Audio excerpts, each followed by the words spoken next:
शिवाय ओम नमः शिवाय ओम नमः शिवाय नमः शिवाय ओम नमः शिवाय ओम नमः शिवाय ओम नमः शिवाय नमः शिवाय ओम नमः शिवाय भोला नमः शिवाय गोरा नमः शिवाय भोला नमः शिवाय गोरा नमः शिवाय भोला नमः शिवाय गोरा नमः शिवाय भोला नमः शिवाय गोरा नमः शिवाय ओम नमः शिवाय नमः शिवाय नमः शिवाय नमः शिवाय ओम नमः शिवाय ओम नमः शिवाय नमः शिवाय Agio Sneakerhood. Get 50 to 90% off on the world's finest sneakers. Download the app to shop now. नमः शिवाय ओम नमः शिवाय ओम नमः शिवाय ओम नमः शिवाय विश्वनाथ भगवान की पशुपतिनाथ भगवान की डोलेश्वर महादेव की कुबेरेश्वर महादेव की हर हर महादेव हर हर महादेव हर हर महादेव हर। काशी विश्वनाथ उग्रदानी प्रकालदर्शी कैलाशी अविनाशी भगवान शिव, जिनकी पुनीत पावन शिव महापुराण की कथा संपूर्ण विश्व के कल्याण हेतु बाबा देवादिदेव महादेव की कृपा से नेपाल देश की शिवमय भूमि भगवान शंकर की कृपा और उनकी उदारता से महामनीषी श्री निरंजन स्वामी जी, जिनका तक प्रयास जिस भूमि पर जिस देश में भगवान शिव कंकर कंकर में समाये हैं, जिस पवित्र भूमि पर माँ गंडकी से शालिग्राम भगवान प्रकट हो जाते हैं, ऐसी पवित्र धरा नेपाल की पवित्रमय भूमि पर वीरगंज में कथा हो, उसके लिए आदरणीय महामनीषी श्री निरंजन स्वामी जी महाराज अथक प्रयास किए, तब जाकर खेतान परिवार द्वारा ये श्री शिव महापुराण की कथा इस नेपाल के वीरगंज क्षेत्र में प्रारंभ हुई है। ये शिव की कृपा से हुई, उनकी उदारता से हुई। बड़ा सहज स्वभाव आदरणीय स्वामी जी का, कई समय से नेपाल की पावन धरा पर कथा के लिए प्रयासरत भी रहे, साथ ही हमारे सनातन धर्म को संपूर्ण देशों में जनमानस तक पहुंचाने वाले सनातन धर्म विभूषण श्री राजराजेश्वर गुरु जी महाराज लंदन यूके से आप हमारे सनातन धर्म को जनमानस तक पहुंचाना और संपूर्ण देशों में कहीं ना कहीं सनातन धर्म की ध्वजा को फहराने का कार्य कर रहे हैं। आदरणीय राजराजेश्वर गुरु जी को नमन करता हूँ और बाबा से यही प्रार्थना करता हूँ कि हमारे सनातन धर्म की ध्वजा संपूर्ण देशों में ऐसे ही विद्यमान रहे। एक छोटे से विनय पर स्वामी जी द्वारा एक छोटा सा निवेदन आदरणीय राजराजेश्वर गुरु जी से कहा गया और आपने वो छोटा सा निवेदन स्वीकार किया और स्वीकार कर नेपाल देश की इस पावन धरा वीरगंज में पधारे। यही शिव की कृपा है। महंत श्री राम बालक दास जी महाराज जी रायपुर छत्तीसगढ़ से, जो छत्तीसगढ़ की पावन धरा पर जनमानस की सेवा में तल्लीन है, अपने एक आनंद के साथ में भगवान की भक्ति को अपने हृदय में संजोते हुए और भक्ति को अपने हृदय में निवास करते हुए संपूर्ण विश्व में भगवत दर्शन का एक आनंद सुख प्राप्त करते हैं। बहुत बहुत चरणों को नमन करते हैं। पंडित गौरी गौरांगी जी, जो कि अयोध्या की निवासी हैं, श्री राम कथा श्रीमद् भागवत कथा की आप प्रखर वक्ता, आपकी ओजस्वी वाणी संत समाज को और संपूर्ण सनातन धर्म को एक आनंदता प्रदान करती है। कथा मंडप में विराजमान सभी संत साधु गुरुजन ब्राह्मण जन तपस्वी जन, मुख्य यजमान श्री सुनील खेतान जी, खेतान परिवार, केवल एक यही शिव महापुराण की कथा खेतान जी नहीं कराए। जिस क्षेत्र में कथा हो रही है, वीरगंज के जिस क्षेत्र में कथा हो रही है, जहाँ से आप निकल कर जहाँ तक जाते हैं, वीरगंज के आसपास में जितने भी वृक्षारोपण आपको मिलेंगे वो श्री खेतान जी के परिवार द्वारा ही लगाए हुए मिलेंगे। एक और ये शिव महापुराण का वृक्ष भी नेपाल में, नेपाल देश में आप लगा रहे हैं। ये कथा डोलेश्वर महादेव से प्रारंभ होती एक दिन हमारा विश्वास करता है कि वीरगंज से चालू हुई है और नेपाल के पशुपतिनाथ तक चली जाएगी, ये निश्चित है। डिस्काउंट एंड ड्राई फ्रूट पर 45% ऑफ। मनीषा बेटा, खेतान परिवार पर स्वामी जी का बड़ा आत्मीय प्रेम है। हमने इनका देखा है एक बार जब ये वहाँ मिलने के लिए जब दिल्ली पहुँचे, नोएडा, एक आनंद का विषय। नेपाल की धरा, ये नेपाल देश, जिस भूमि पर जन्म लेने वाली मां जानकी मैया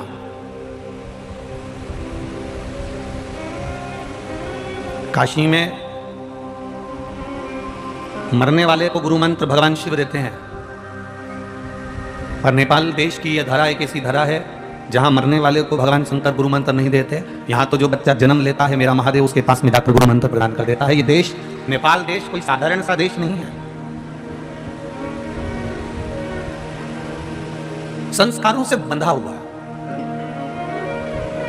हमारे यहां तो आज भी गाड़ी के नंबर भी अंग्रेजी में लिखे होते हैं। गाड़ियों पर जो नंबर प्लेट लगी होती है उसमें अंग्रेजी में लिख देते हैं, पर नेपाल देश की अगर सबसे प्रबलता देखी जाए तो यहाँ गाड़ियों के नंबर भी हिंदी में लिखे हुए होते हैं, अर्थात हिंदी और हिंदी को ये संजो कर चले हो। यहाँ भगवान शिव स्वयं आकर मंत्र प्रदान किए, और केवल एक साधारण से व्यक्ति के लिए नहीं। एक कोई ऐसा नहीं है कि बहुत धनपति होगा तो मेरा महादेव आएगा और मेरा महादेव मंत्र देकर जाएगा। कोई बहुत पैसे वाला होगा तो मेरा महादेव आएगा और मंत्र प्रदान कर जाएगा। कोई बहुत करोड़पति होगा तो मेरा महादेव आएंगे और उसको मंत्र देकर जाएंगे। एना, धन्या और कला, ये तीनों पितरों की बेटियां, तीनों पुत्र, ये तीनों बेटियां, तीनों पुत्रियां, ये पितरों की। आस्था चैनल के माध्यम से जितने लोग भी कथा श्रवण कर रहे हैं, फेसबुक यूट्यूब पर जितने लोग सुन रहे हैं, बड़े सावधानी से सुनना। ये नेपाल देश की डोलेश्वर महादेव शिव महापुराण की कथा है। स्वामी जी कह रहे थे कल, महाराज जी, पहले लोग केवल पशुपतिनाथ दर्शन के लिए काठमांडू जाते थे, पर जब से लोगों ने डोलेश्वर महादेव का बार बार वर्णन व्यासपीठ से सुना, तो अब जो पशुपति जाता है सबसे पहले डोलेश्वर का विचार कर जाता है कि उसको डोलेश्वर महादेव जाना है, डोलेश्वर महादेव का दर्शन करना है। उम्मीद है शंघाई सिटी मेरे लिए अच्छी साबित होगी और मेरे नए दोस्त बने। श्री बालकदास जी कि महाराज जी, नेपाल देश की ऐसा कोई क्षेत्र नहीं है जहां शंकर जी का पुराना स्थान न, कहीं दुधेश्वर महादेव, कहीं कपालेश्वर महादेव, कहीं ब्रह्मेश्वर महादेव,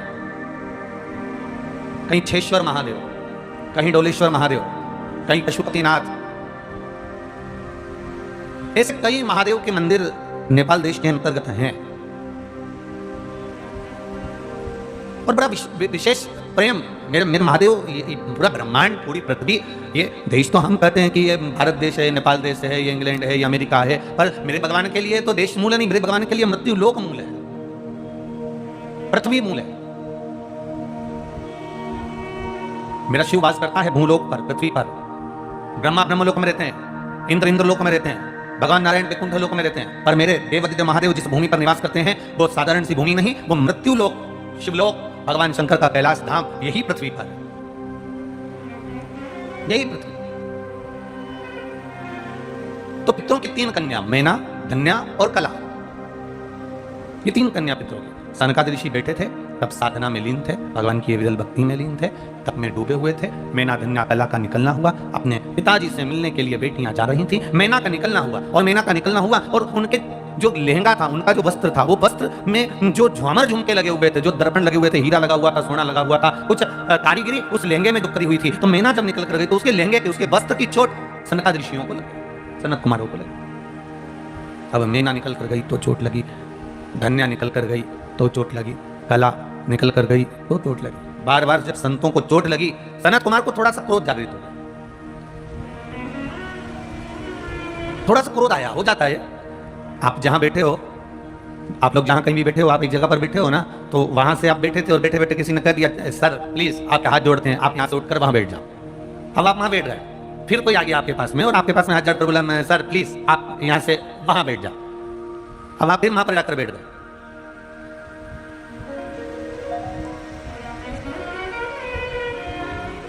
जैसे शादी में जब आजकल तो होटलों से शादी हो जाती है, बड़े बड़े भवन बन जाते हैं। पहले शादियों में जब गांव खेड़ में शादियां होती थी, छोटे छोटे क्षेत्रों में शादी होती थी, तो ऐसा गद्दों का और रजाई का ढेर लगा दिया जाता था। और गद्दे रजाई का ढेर लगाकर सबको, आधो को इधर सुला दिया, आधो को उधर सुला दिया, टेंट लगाया, उसमें सब ठंड का समय, भयंकर ठंड, और सबको वहां सुलाने के लिए गादी और रजाई दे दी। अब रजाई दे दी, बेचारे चार बुजुर्ग रजाई वजाई ओढ़ी और ठंड का भयंकर समय, और रजाई ओढ़कर सोए, और सोने के 1 घंटे बाद इन्होंने बैठे तो ठंड, और ठंड में रजाई ओढ़ी, ओढ़ने के बाद रजाई से थोड़ी देर गर्म हुई, इतने में 2-3 लड़के आए और लड़कों ने आकर कहा नहीं दादाजी आप यहाँ नहीं सोओगे, ये कमरा तो हमारा है, हम यहाँ सोएंगे। अब दादाजी उठकर रजाई छोड़कर दूसरी जगह चले गए। अब दूसरी जगह उन्होंने फिर बेचारों ने रजाई ली, अब ठंड का समय, अब बड़ी मुश्किल से फिर रजाई ओढ़ी, अब रजाई आधा 1 घंटा में फिर गर्म हुई, इतने में लड़कियां आ गई, छोरियां आ गई, और लड़कियों ने आकर कहा नहीं दादाजी हम यहाँ पर रहेंगे, तुम दूसरी जगह चले जाओ। अब दादाजी फिर रजाई उठाए, फिर गादी उठाए, फिर तीसरी जगह बिछाई, फिर रजाई उन्होंने 1 घंटे में गर्म करी ओढ़कर, क्योंकि रजाई भी ठंडी और ठंड का समय, बड़ी मुश्किल से रजाई फिर गर्म करी, फिर कहीं कहा गया, और चौथी बार फिर दादाजी आपको उधर जाना पड़ेगा, उधर बैठना पड़ेगा। दादाजी ने फिर गद्दा बिछाया, फिर रजाई ओढ़ी, और रजाई फिर बड़ी मुश्किल से 1 घंटे में गर्म हुई। अब की बार कोई आने के गया, आकर कहा दादाजी आपको वहां जाकर बैठना पड़ेगा। इतने में तो दादाजी को गुस्सा आ गया, और गुस्से में आकर बोले हम केवल क्या बारात में आए कि रजाई गर्म करने आए? जब देखो जब हमारी गर्म की गर्म रजाई कोई दूसरा लेकर चले जाता। अब आधे घंटे में तो हम ओढ़ के उसको गर्म करते और मालूम पड़ा दूसरा लेकर चले जाओ। अब बार बार कोई तुमसे कहे सर प्लीज आप उधर बैठ जाओ, सर प्लीज आप उधर बैठ जाओ, थोड़ी देर में यहाँ बैठे थे, फिर वहाँ बैठे, फिर वहाँ बैठे, तो उसको क्रोध आ जाएगा, नाराजगी आ जाएगी। बस माँ, मैना, धन्या, कला तीनों निकल कर जा रही थी, और निकल कर जाते जाते इनके चरण का जो इनका जो लहंगा था, लहंगे में तो बर्क लगी हुई थी, वो बर्क से सनत कुमारों की जंघा में चोट लग गई।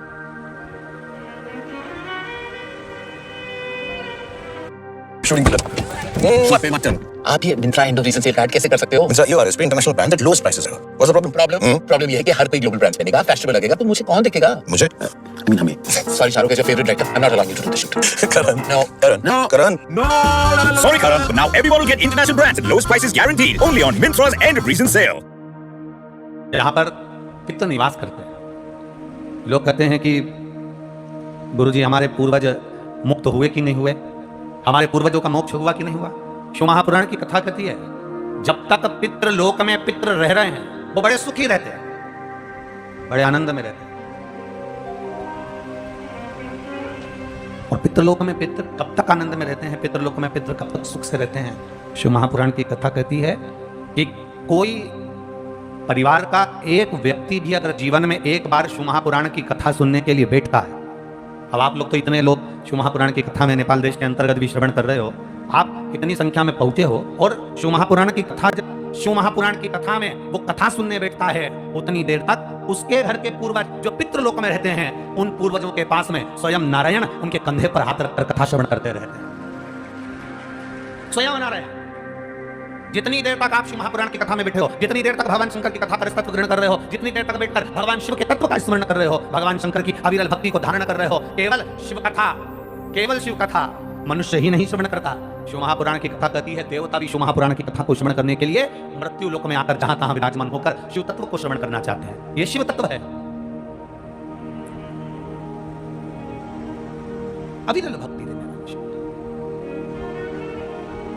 बखान क्या करूं मैं राखों के ढेर का, चपटी भभूत में खजाना कुबेर का।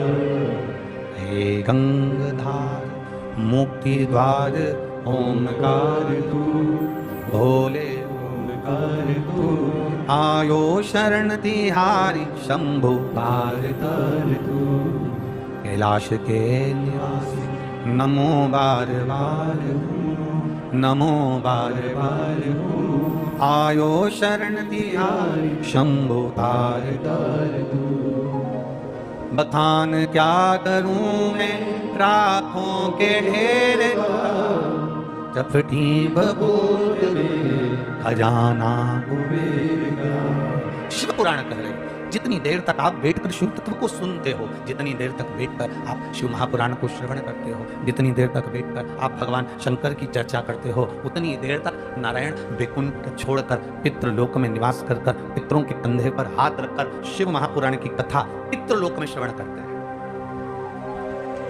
शास्त्र कहता है महाराज खेतान जी, बहुत बहुत साधुवाद है। शिव महापुराण अगर कोई ना भी पढ़े ना, और उज्जैन महाकाल की नगरी में ऋण मुक्तेश्वर मंदिर पर जाकर एक दीवार पर पत्थर से अंकित है, कोई पुराण एक पीढ़ी को तारेगी, कोई पुराण 2 पीढ़ी को तारेगी, कोई पुराण 7 पीढ़ी को तारेगी, पर शिव महापुराण के लिए ऋण मुक्तेश्वर मंदिर के दरवाजे पर पत्थर पर अंकित हजारों साल पहले का लिखा है। केवल एक शिव महापुराण ऐसी होती है जो 71 पीढ़ी को तार देती है, कथा करवाने वाले भी, सुनने वाले भी, बांटने वाले भी, उसमें सहयोग करने वाले। ये खेतान परिवार का सौभाग्य है। इनके पूर्वज, हम तो कहेंगे जैसे बच्चा गुल्लक भरता है और उस गुल्लक में पैसा इकट्ठा करता है और गुल्लक भरने के बाद जब फोड़ता है तो कोई गिफ्ट लेकर आता है, तो खेतान परिवार के दादा परदादा माता पिता बुजुर्ग, उनके भी पिता माता, उनके भी पिता माता, और दोनों पक्ष, यहाँ ससुराल पक्ष और मायका पक्ष दोनों के कुछ पुण्य उदय हुए होंगे। इनकी भी पति की अगर 71 पीढ़ी देखी जाए तो माता की भी 71 पीढ़ी देखी जाए, दोनों की 71 पीढ़ी के कहीं पुण्य प्रबल होते हैं, तब जाकर शिव महापुराण की कथा अपने देश में और अपने क्षेत्र में प्रारंभ होती है। महाराज ये शिव तत्व है, ये शिव